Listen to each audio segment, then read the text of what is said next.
Om Namo Bhagavate Vasudevaya. Narayanam Namaskritya Naram Jaya Narottamam Devim Saraswatim Vyasam Tato Jayamudire Nashtaprayeshu Bhadreshu Nityam Bhagavata Sevaya Bhagavati Uttam Shloke Bhaktir Bhavati Nashtaki. So continuing with the discussion on Srimad Bhagavad Gita as it is, chapter 7, knowledge of the absolute, text 23 onwards. So Krishna is talking about worship of the demigods. So he's saying those whose intelligence has been stolen away by material desires surrender unto demigods and follow the particular rules and regulations.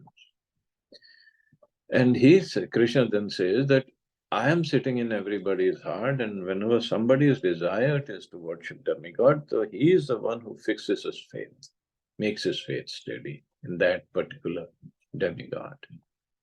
And then further it says that when somebody worships the demigods and obtains his desire, but those benefits are bestowed by me alone.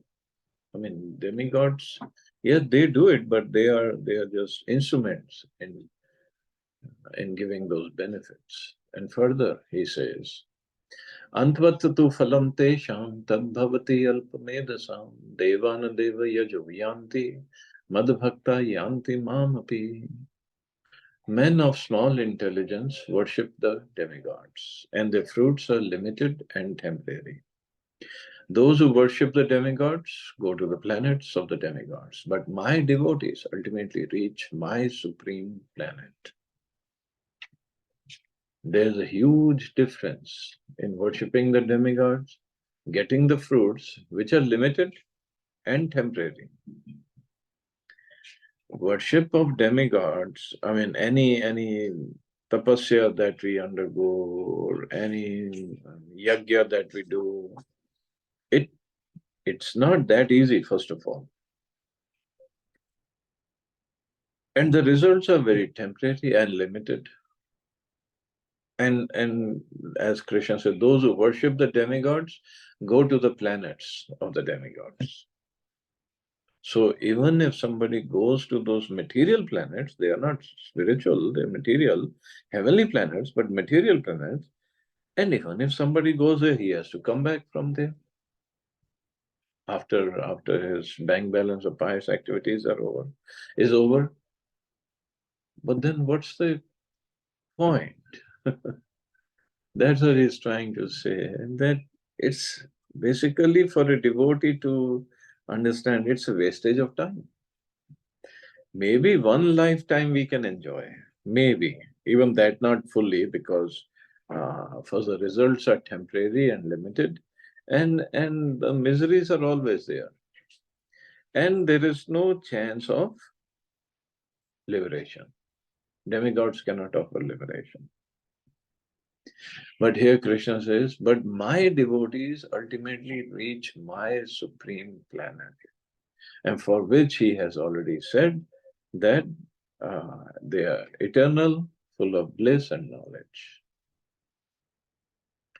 So huge difference between the payoff also, and the effort is not that much in doing bhakti as much effort in trying to please the demigods. Some commentators on the Bhagavad Gita say that one who worships a demigod can reach the Supreme Lord. But here it is clearly stated that the worshippers of demigods go to the different planetary systems where various demigods are situated. Just as the worshipper of the sun achieves the sun, or a worshipper of the demigod of the moon achieves the moon. Similarly, if anyone wants to worship a demigod like Indra, he can attain that particular god's planet. So it's not that philosophy of we can do everything, anything, we can worship anybody, and we'll all reach the Supreme Lord. planet, Golok Vrindavan or Vaikuntha planet. No. In one way, they are not wrong.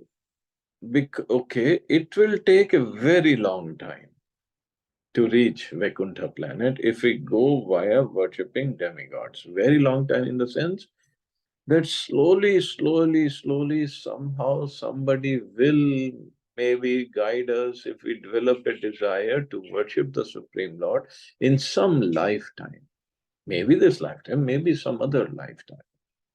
Then we can start worshipping Krishna and performing devotional service. But the idea is only by devotional service of Krishna we can reach Krishna Lok, not by any other means. So Yatomat Tatopat, it can be very long time, many lifetimes. That's all it is. But this is what Krishna is saying. Those who worship the demigods, they go to the planets of the demigods.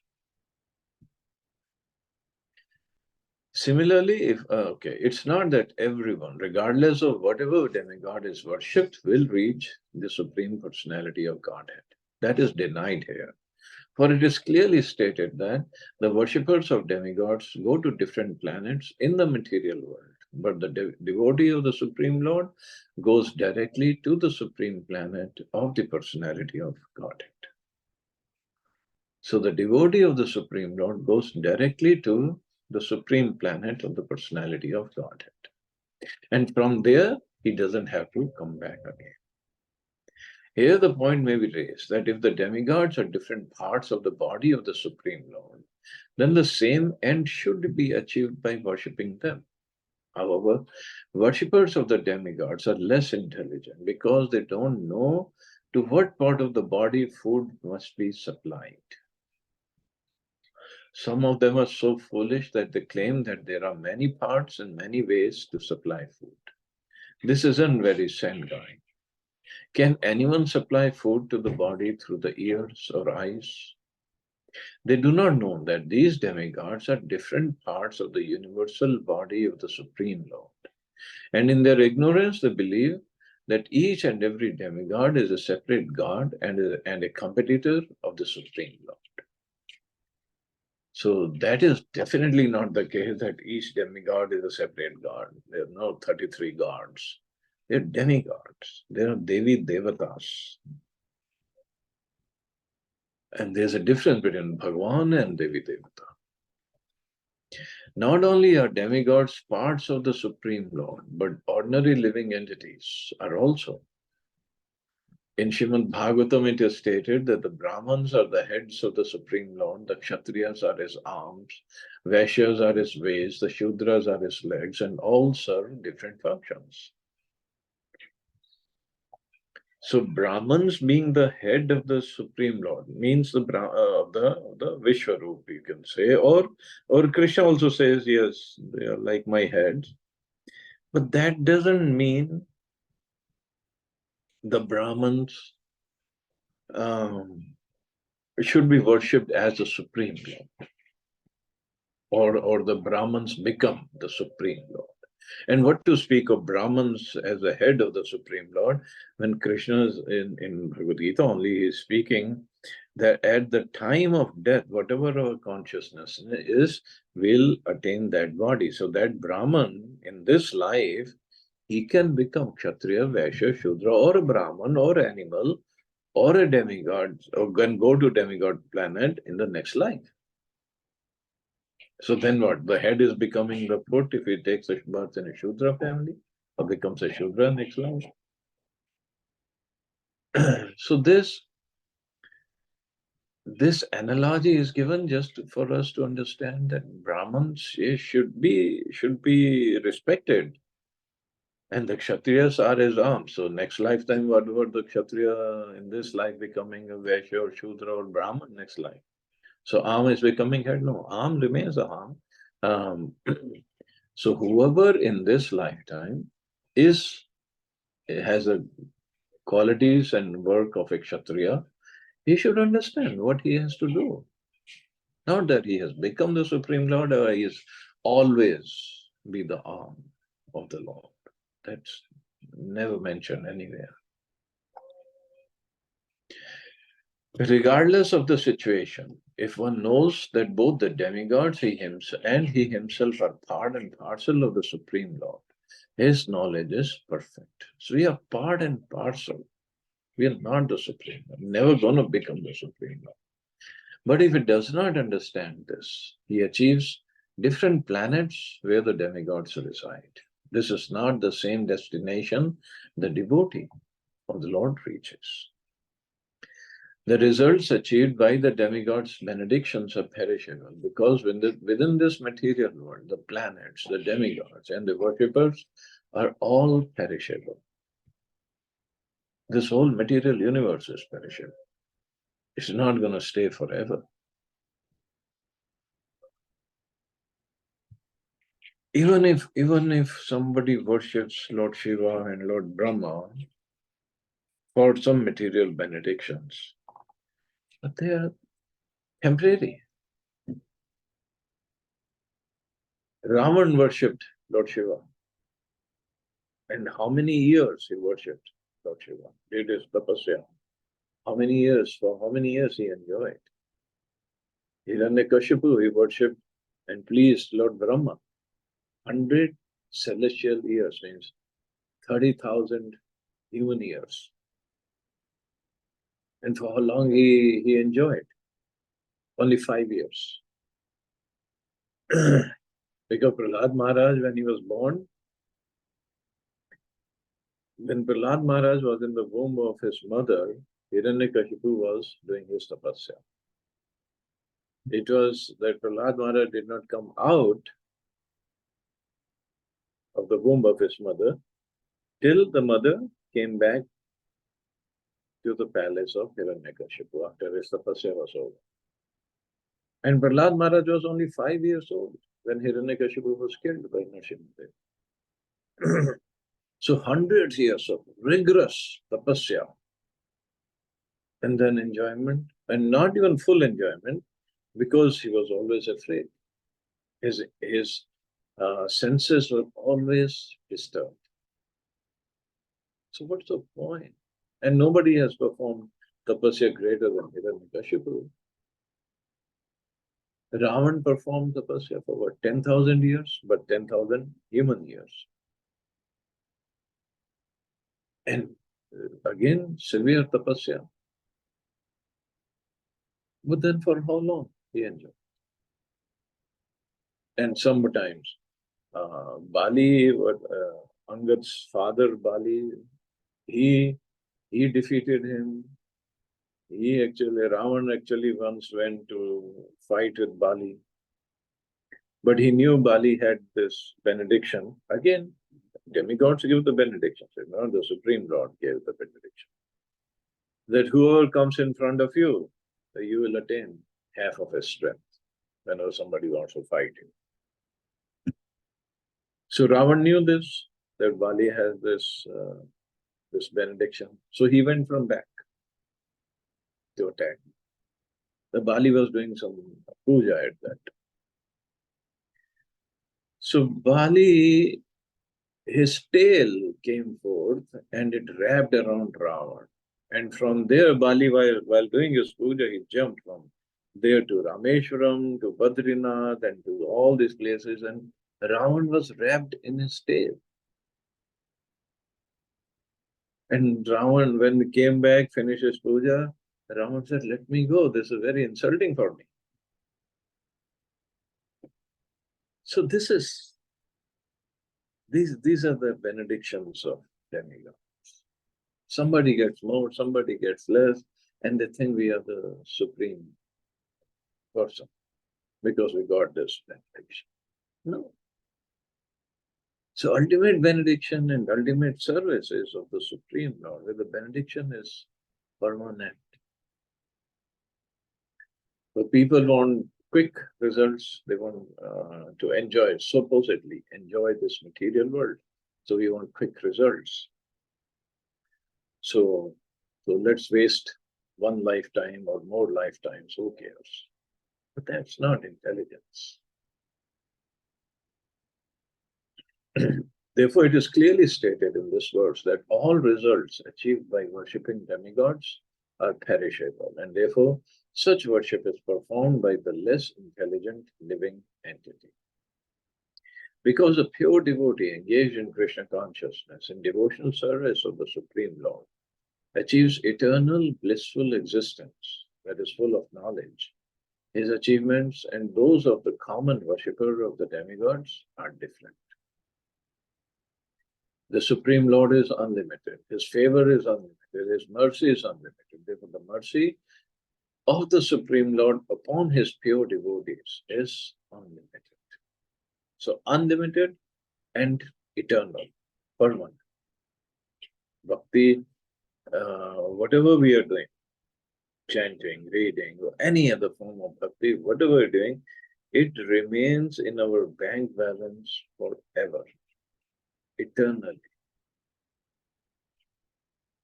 So this is a difference, big difference. Avyaktam vyaktim apannam manyante mam abudhaya param bhavam ayananto mam avyayam anuttamam. And now he is talking about himself. Unintelligent men who do not know me perfectly think that I, the Supreme Personality of Godhead Krishna, was impersonal before and have now assumed this personality. Due to their small knowledge, they do not know my higher nature, which is imperishable and supreme. So many things Krishna has cleared in this verse. The unintelligent man think that I was impersonal before. So all these Nirakarvadis, Nirvisheshvadis, they all say it's ultimate is Brahman or sound. They always like to call sound. Means impersonal. But here Krishna says, they think I was impersonal before and have now assumed this personality. But they do not know my higher nature, which is imperishable and supreme. Imperishable means it is permanent. My higher nature. So, those who are worshippers of demigods have been described as less intelligent persons. And here the impersonalists are similarly described. Lord Krishna in his personal form is here speaking before Arjuna, and still due to ignorance, impersonalists argue that the Supreme Lord ultimately has no form. And Krishna himself is in this form that you see right now, just as imperishable and supreme. Just because that form looks or is we look like Krishna's form, like human being, the two-handed form. The Mayavadi's understanding is this form that we have is perishable, so Krishna's form also must be perishable. Whatever we have is made of earth, water, fire, air, ether. So God's form must also be made of that, and that's why ultimate cannot have form. It should be formless. But how to understand the form that Krishna has is made of Satya, Chit and Ananda. It's not temporary like we have. He performs his pastimes, and for devotees, they're very, very sweet pastimes. They love those pastimes. But Mayavadis or Nirakarvadis think these pastimes or any work has to be done by somebody who has a form, and from their understanding, whatever form we have is temporary. So whoever you call Krishna must be having a temporary form. But this is a wrong speculation. Hey, Krishna himself is saying, this is my supreme imperishable form. Yamunacharya, a great devotee of Lord in the disciplic succession of Ramanujacharya, has written a very appropriate verse in this connection. He says, Tvamashila Rupa Charita Parama Prakrishita Satvena Satvikataya Prabalaischa Shasra Prakhyata Deva Paramartha Vidama Matescha Nevasura Prakrityo Prabhavanti both. My dear Lord, devotees like Vyasadeva and Narad know you to be the personality of Godhead. By understanding different Vedic literatures, one can come to know your characteristics, your form, and your activities. And one can thus understand that you are the Supreme Personality of Godhead. See, Prabhupada used these words, Supreme Personality of Godhead. His Guru Maharaj, Bhaktisiddhanta Maharaj, he just called it Personality of Godhead. So we understand it's a person. And Supreme Personality of Godhead means Godhead can mean different incarnations and different aspects of God, like Brahmjyoti, Paramatma. So Supreme Personality of Godhead, of all this, one who is the Supreme, the Supermost. So that is Krishna. But those who are in the modes of passion and ignorance, the demons, the non-devotees, cannot understand you. They are unable to understand you. However expert such non-devotees may be in discussing Vedanta and Upanishads and other Vedic literatures, it's not possible for them to understand the personality of Godhead. So, other than devotees, they cannot understand. Even devotees also understand to the extent they have surrendered and they got the mercy of the Lord. That to the extent that they can understand the Lord. Otherwise, he is unlimited. In Bhagavatam, it is mentioned at one place that Ananta Shesha, with his unlimited heads, he is trying to glorify the Lord since times immemorial, and he hasn't reached the end. That's how glorious the Lord is. In Brahma Samhita, it is stated that the personality of Godhead cannot be understood simply by study of the Vedanta literature. Only by the mercy of the Supreme Lord can the personality of the Supreme be known.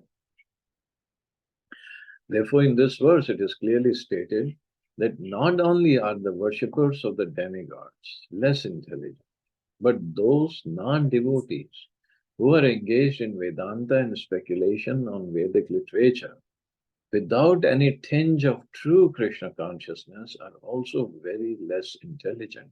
And for them, it is not possible to understand God's personal nature. See, to understand that God has a form, and that form is made of Sat, Chit, and Ananda, it's so difficult to even conceive of any form like that.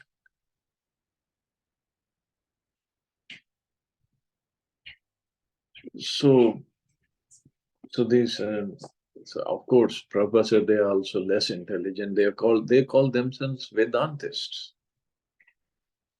but they don't believe in the form of the Lord. And Krishna himself says in 15th chapter of Bhagavad Gita that by all the Vedas I am to be known. And all these people, so-called Vedantist philosophies, Vedanta clubs or whatever, they have so many. They all tend towards Nirakar form. Nirakar, Nirakar, Nirakar. And here Krishna is saying, by all the Vedas I am to be known, means they're not understanding the purport of the Vedas because they don't have the mercy of the Lord. One gets the mercy of the Lord, and then one can know him. This is what Prabhupada is explaining here.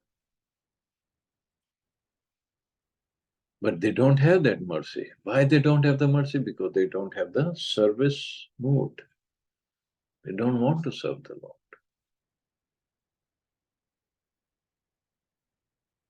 Persons who are under the impression that the absolute truth is impersonal are described as abudhaya.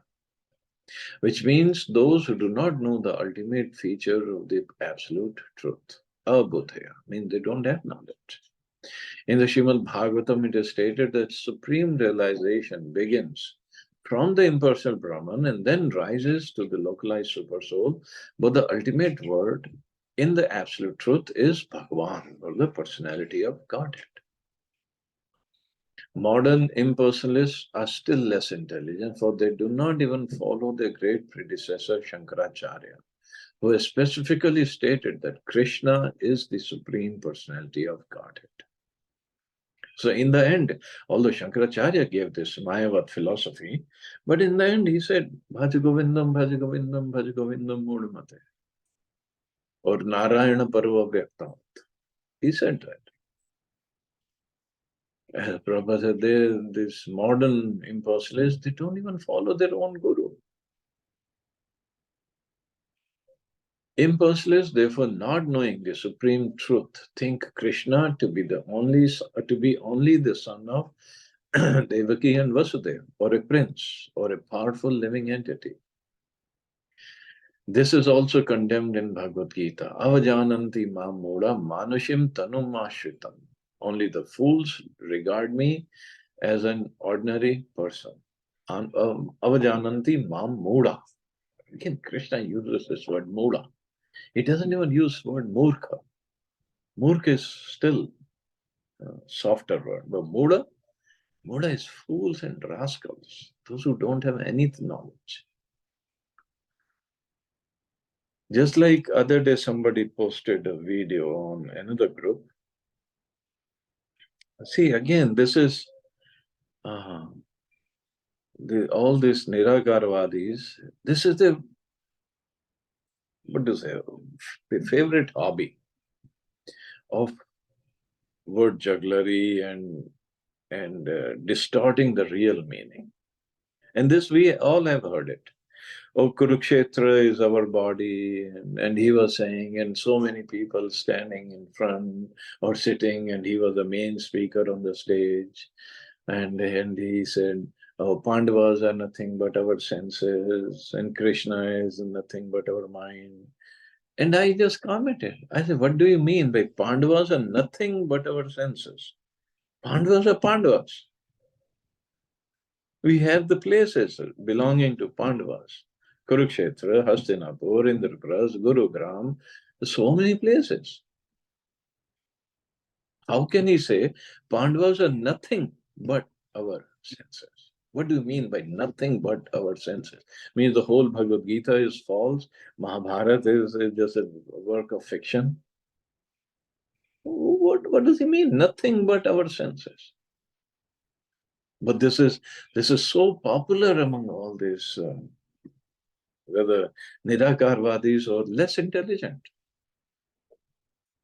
And when I raised this question, I wrote my comments. And then other people in the group, no, it's okay, it's his viewpoint. I said, but he did not say it's his viewpoint.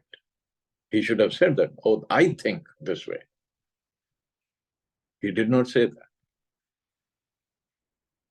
So what you are listening to, thinking what he's saying is absolute truth. This is what the scriptures mean. But this does not. This is not what scriptures mean. He can distort whatever he wants to, but why use scriptures? Why can't he just say whatever he wants without using the scriptures and the name of the historical personalities in the scriptures? And then also I said, okay, even if you follow his example, Pandavas are nothing but the senses. Which senses? So Yudhishthira is what sense? Arjun is which sense? Can he explain? Can he tell me? Give some right analogies.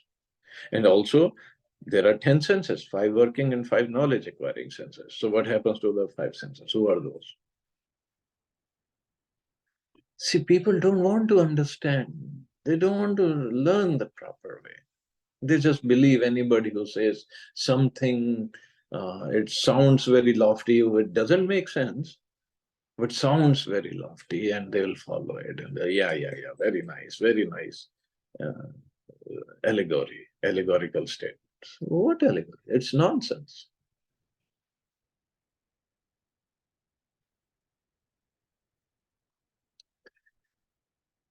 Proper thousand eyes. The fact is that no one can understand Krishna without rendering devotional service and without developing Krishna consciousness.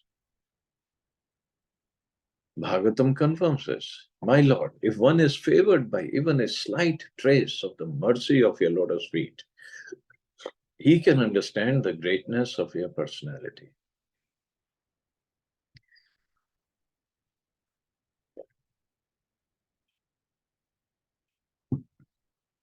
But those who speculate to understand the Supreme Personality of Godhead are unable to know you, even though they continue to study the Vedas for many years. So we need the mercy. One cannot understand the Supreme Personality of Godhead, Krishna, or his form, quality, or name simply by mental speculation or by discussing Vedic literature. One must understand him by devotional service. That's the only way possible. And by devotional service, one gets the mercy of the Lord, not just by doing our devotional service, we think we can understand him. Not at all possible.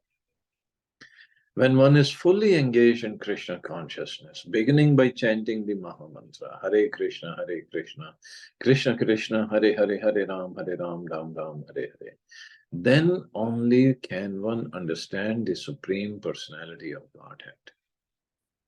Non-devotee impersonalists think that Krishna has a body made of this material nature and that all his activities, his form and everything are Maya. So this is their understanding or misunderstanding. These impersonalists are known as Mayavadis. They do not know the ultimate truth. The 20th verse clearly states, Kamastasta Hirtagyana, those who are blinded by lusty desires surrender unto the different demigods.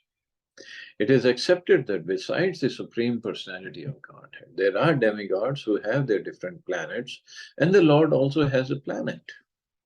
As stated in 23rd verse, Devan Deva Yajo Yanti. The worshippers of the demigods go to different planets of the demigod, and those who are devotees of Lord Krishna go to Krishna Loka planet.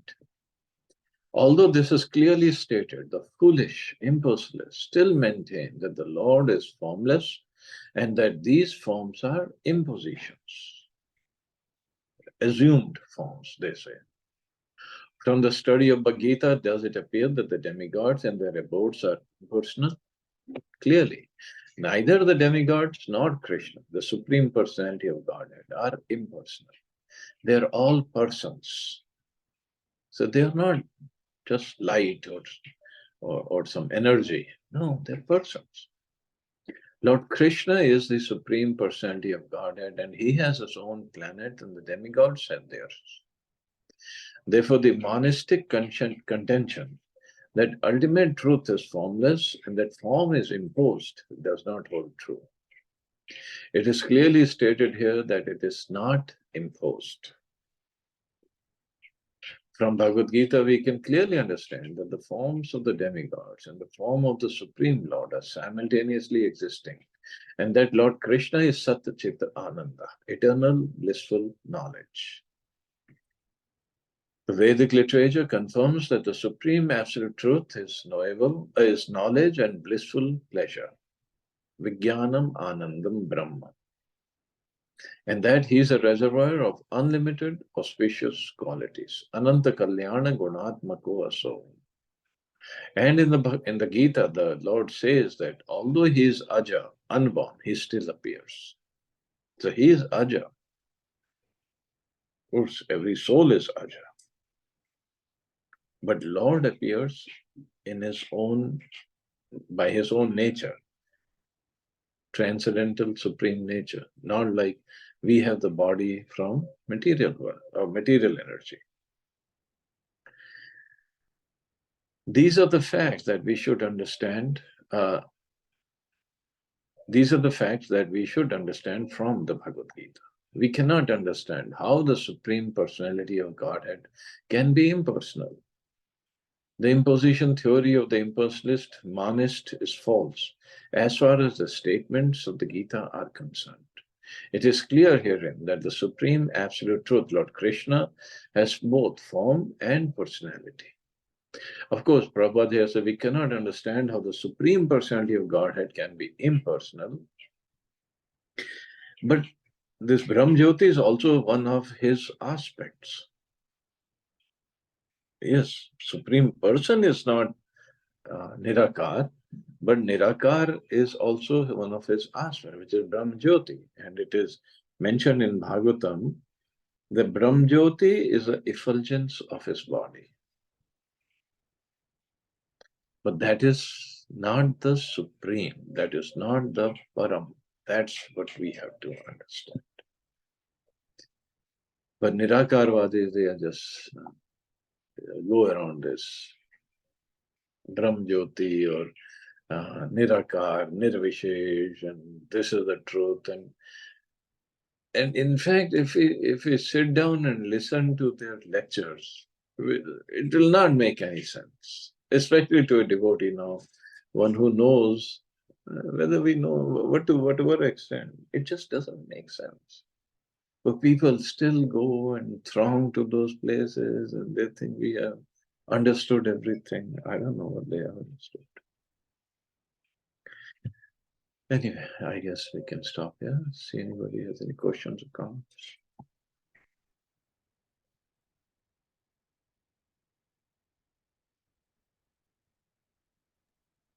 Hare Krishna, Prabhuji. Nice class. Hare Krishna. Thank you, sir. Prabhuji, when Bhagwan incarnation, what is the form? Is a material form or Satchidanand form? He always comes in a Satchitanand form. He said that in 4th chapter. If he then in that case he does not leave his body? There's nothing to leave. The whole thing is Satchitanand. There's no difference between soul and body of Krishna. So when this the Leela of the Tir happened, he got the arrow of leg and he departed his soul. That was a Leela? Past time? Where does it mention he departed, his soul departed?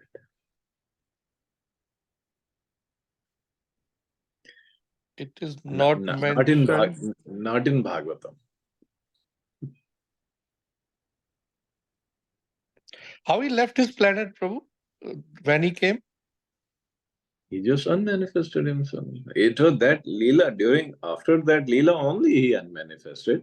But it never said he left his body here. Where does it say that? Not in Bhagavatam. So people make up stories. So what to do with that? Okay. He unmanifested there. Okay. Yeah.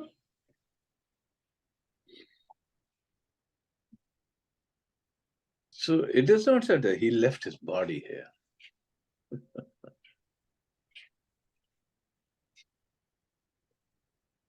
Okay, Prabhuji. Yeah, thank you. Thank you.